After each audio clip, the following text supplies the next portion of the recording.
All right, let's jump right in. Today, we're diving deep into baseball history, specifically the Negro Leagues. We're going all the way back to 1920. Opening day. And get this, we've got a simulated matchup between two absolute powerhouse teams. The Hilldale Club and the Detroit Stars. From what I've heard, this is going to be a clash of titans.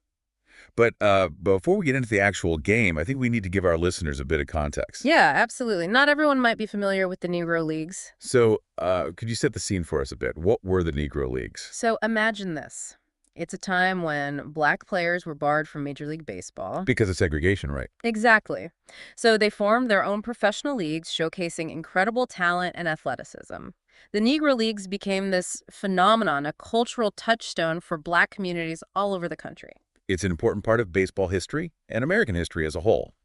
Now, this game we're focusing on, the 1920 season opener, is it like a historical record or a simulation? It's a simulation, a way to recreate and experience that season with all the excitement and historical weight that comes with it. That's amazing. So, Hilldale versus Detroit. Tell us a little bit about these teams. Who were the big names? What were their strengths? Well, Hilldale, they were from Pennsylvania, known for their sharp pitching, and they were really smart on the bases. Crafty base running. I like it. Oh, yeah, they were a force to be reckoned with. And then you have the Detroit Stars. Okay, it's the Stars. They were packed with heavy hitters. They could really bring the offense. Sounds like a classic matchup. Yeah. Pitching and defense versus raw power. So how did it all play out? Did the game live up to the hype? Oh, absolutely. Hilldale came out swinging, took an early lead in the first inning. 2-0, right? Yeah.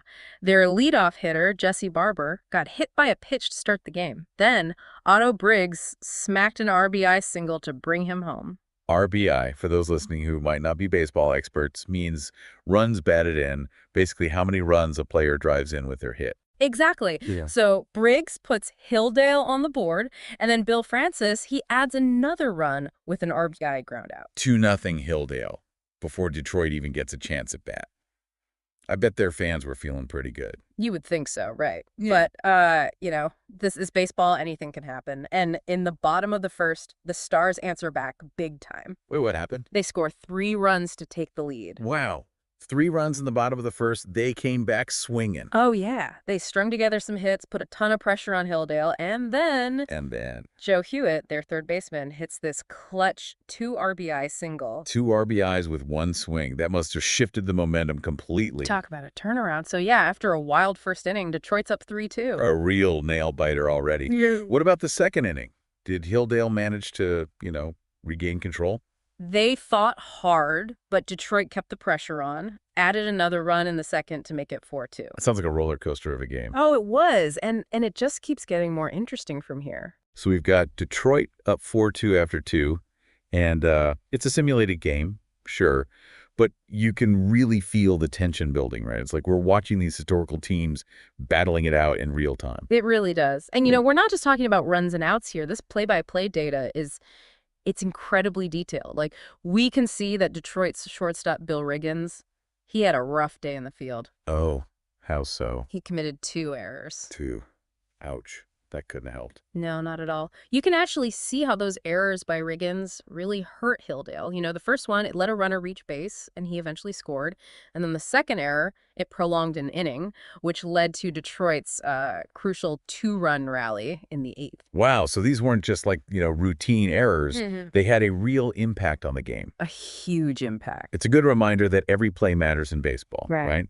Even the seemingly small mistakes can have big consequences. Exactly. But errors aside, it sounded like both teams had some offensive highlights too, right? Oh, yeah. We already talked about Joe Hewitt and his big 2 RBI single for Detroit. But Chick Harper also had a multi-hit game and drove in a run for the Stars. Right.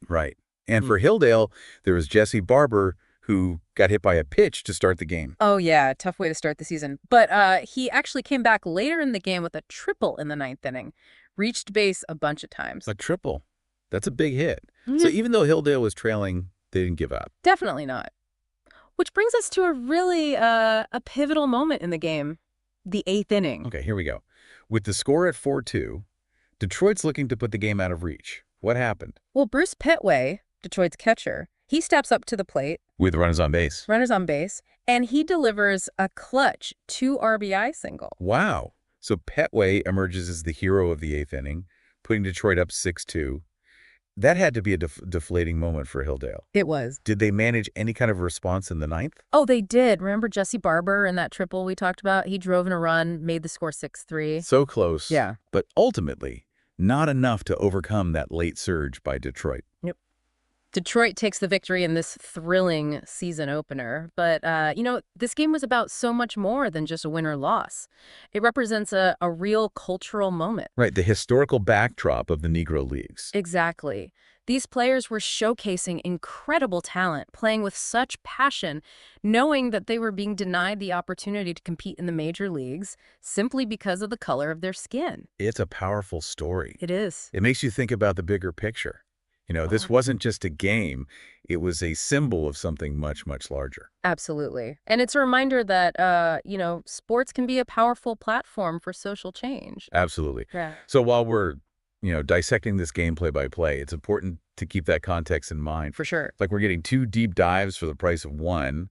We're reliving this simulated matchup, but we're also learning about the history and significance of the Negro Leagues as a whole. Exactly. And for anyone who wants to explore this history even further, there are so many resources out there, books, documentaries, museums. Even organizations dedicated to preserving their legacy. Yeah. It's all out there. Fantastic. It's so important to keep these stories alive, to share them. Okay, so we've covered the highlights, the key players, even the errors. But what about the pitching? I know you mentioned Bill Holland pitched a complete game for Detroit. Was that common in the Negro Leagues? Yeah, it was actually. Pitchers like Holland, they had incredible stamina. They would often pitch the entire game. Yeah.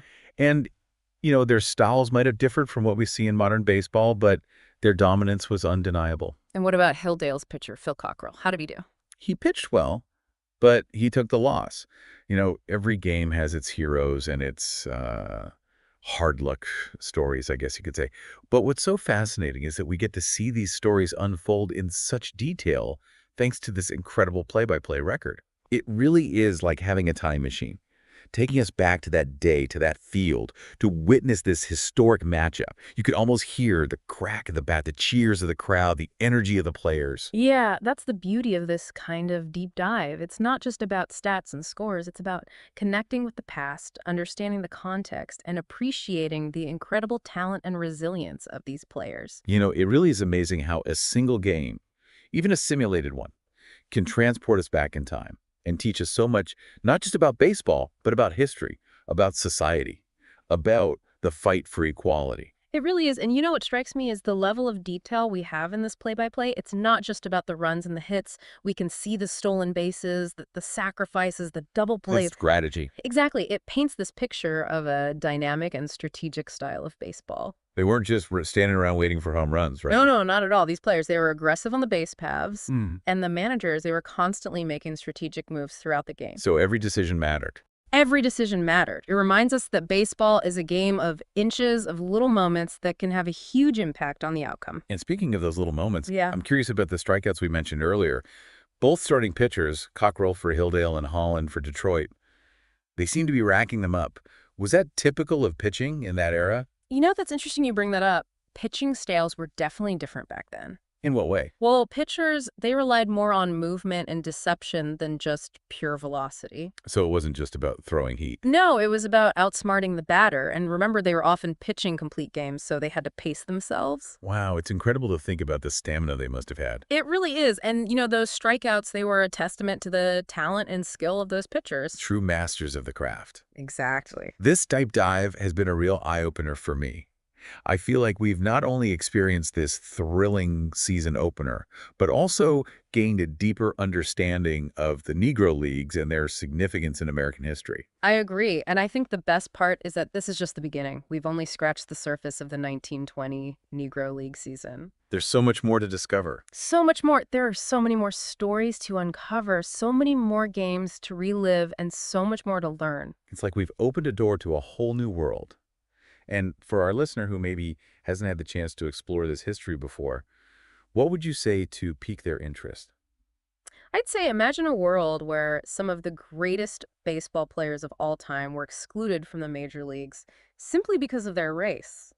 It's hard to even fathom that now. It is. And then imagine those players coming together to form their own leagues, showcasing incredible talent and creating a cultural phenomenon that transcended the sport itself. That's the story of the Negro Leagues. And thanks to resources like this, detailed play-by-play, we can experience a piece of that history firsthand. It's like stepping back in time and getting a glimpse into the passion, the skill, and the cultural significance of these leagues. Absolutely. So for anyone listening, if you want to learn more about the Negro Leagues, I encourage you to seek out those resources. Whether it's books, documentaries, or museums, it's a story that deserves to be told and remembered. It really does. And it's a reminder that we should never take our freedoms for granted and that we should always strive for equality and justice both on and off the field. Well said. This has been an incredible journey, and I can't wait to see what other discoveries await us as we continue to explore the 1920 Negro League season. Me too. It's a reminder that history is more than just dates and facts. It's about people, their stories, and their impact on the world. Thanks for joining us on this deep dive. We'll be back soon with another fascinating look into the world of the Negro Leagues. Until then, keep exploring, keep learning, and keep those stories alive.